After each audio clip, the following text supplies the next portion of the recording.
Currently, video game adaptations are all the craze, whether that be in TV or film, and the latest one we've got here is for Minecraft. When that first trailer came out for a Minecraft movie, there were quite a few shocked faces, mine included, when we saw this beautiful Minecraft world with the really well-designed inhabitants, but then we have Jack Black and all these other human characters meshed in there as well, and it just looked completely awful. What the hell was that? Now, the good news for the film is that it does succeed in creating a spectacular Minecraft world for audiences to jump into, with some fantastic scenery, and all the creatures have their blocky designs still, but with more of a cuddly feature to them as well. And so I think, especially for younger kids watching this, they'll be very happy just to see all the things they recognize from the game now on the big screen. And it's a bit like, like a kid showing around their bedroom to their parent or guardian. It's like, this is all the stuff I've been talking about, and now I can finally show you, and now you can understand what I'm actually going on about. Well, that's very nice. The reason the film has this time to show off all these elements of Minecraft is because the story is incredibly basic. The film starts off with Steve, who's played by Jack Black, explaining in quite some depth how he got to Minecraft, how he got to this world, and then eventually there's this orb that ends up in the real world, which is found by these 4 people who then go into the Minecraft world, and then they have to find another part of this orb to then get back into the real world. So it's just an A to B sort of thing, get the thing to get out. And so everything else is basically Jack Black as Steve being like a tour guide of Minecraft, saying, oh yeah, this is redstone, this is whatever else. So it is that sort of thing. We're sort of just going from action scene to action scene to sort of, distract you from the fact that there isn't really much going on here other than just lots of Minecraft stuff, lots of things that can be merged. So it just felt like a very sort of studio movie in that way. And I feel like the story was sort of pushed aside because they didn't really know where to go with it. So here are the humans who have entered this Minecraft world. At the back we have Jason Momoa, who plays a video game store owner and also used to be a big competition winner as well in the past. Then on the left there we have Danielle Brooks, who you might know from the recent The Color Purple remake, who plays an estate agent who helps Emma Myers' character there, who you might know from Wednesday recently, get a new home. As she has to move with her younger brother there at the front because their parents have recently died. The younger brother seems to have stolen my hoodie, but also the younger brother is a bit of a whiz when it comes to gadgets and stuff like that. So he gets really involved within the world when it comes to creating things, and that's obviously what Minecraft's all about. And also I think that is one of the messages that does at least come through from the film, that you should unleash your creative side. Also, Jennifer Coolidge is in the film as she interacts with a villager who's escaped into the real world, and there's not many scenes with her and this villager person, but it's a bit of a breather from everything else that's going on. Your head is huge. As expected with Jack Black playing Steve, he just plays himself but in a Steve costume. So he's got a few sing-songs, he says things all in the same tone, redstone, yeah, it's always like that. So if you like that, that's great, but if you don't, that's going to be a real turn-off for you when it comes to this movie, because there is a lot of that. I am Steve.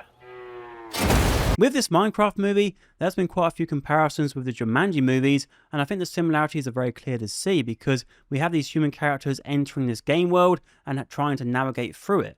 And lots of other game adaptations have also taken that direction. But when it comes to Minecraft as a game, as it is open world and it is a game where the story is not essential for the playing experience, it means those who are creating a film for it can go in many different directions. And Steve is a character where you are Steve, so they need to build a story of its own. And I feel like that's where you can have so many options where you're not really sure what to land on. And this is a film that feels a bit like that.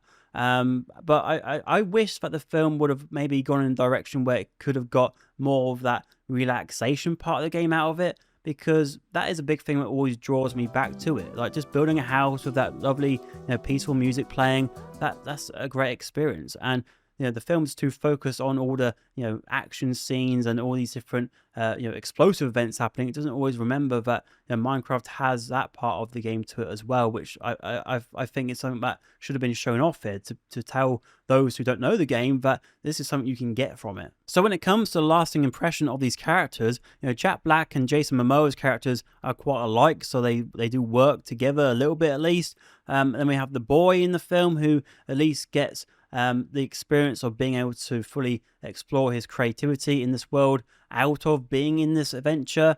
But then the girls in the film, like his sister, she's just there to sort of keep things grounded, but it means that she doesn't really have anything going on when it comes to her other than, fighting back. They sort of try and weave that into there when it comes to the end, but it's a bit of a, a bit of a stretch. And then this girl here, the estate agent, I mean, that face she's making there is literally the face she makes all the way through the film. It's just that sort of, what are you doing? What's going on? What is happening here? Sort of, reactionary YouTuber sort of personality. So, yeah, there's not really much from her either. And on the subject of not much being there, the film's villain is pretty weak as well. Like, she's a piglin sorceress with a backstory which I would not have guessed after 100 guesses.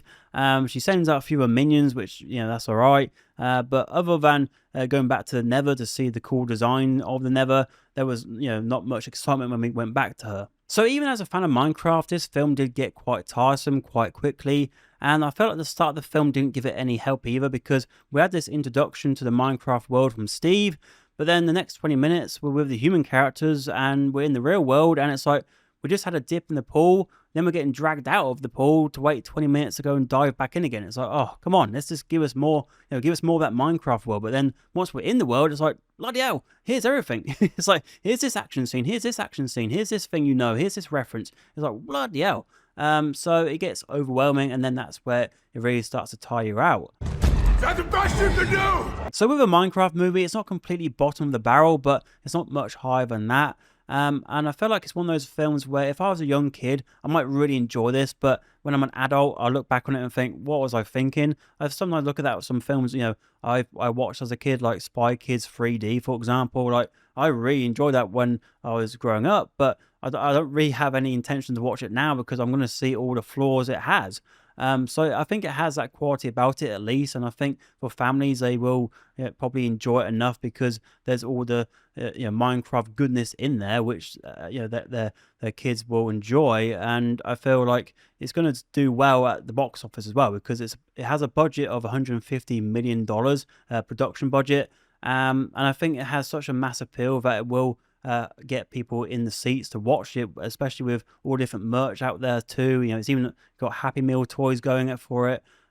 So there's so much brand exposure for Minecraft currently, and there's not much on the market to compete with it because I don't think Snow White's going to do that. So I think a Minecraft movie has a good slot here for it to build some momentum and get some money. If you do plan to watch the film though, do stick around for the credits because there is one mid-credit scene and one end-credit scene. And also within the film there are a few cameos from some Minecraft YouTubers, as well as a sweet tribute to Technoblade, who was a Minecraft YouTuber who sadly passed away.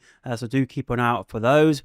But in terms of a Minecraft movie, it wasn't really a film for me, but what are your thoughts? Did you enjoy it? Let me know all those thoughts down below. Subscribe for more, and if you want to watch another video, on screen I have a couple of my recent reviews.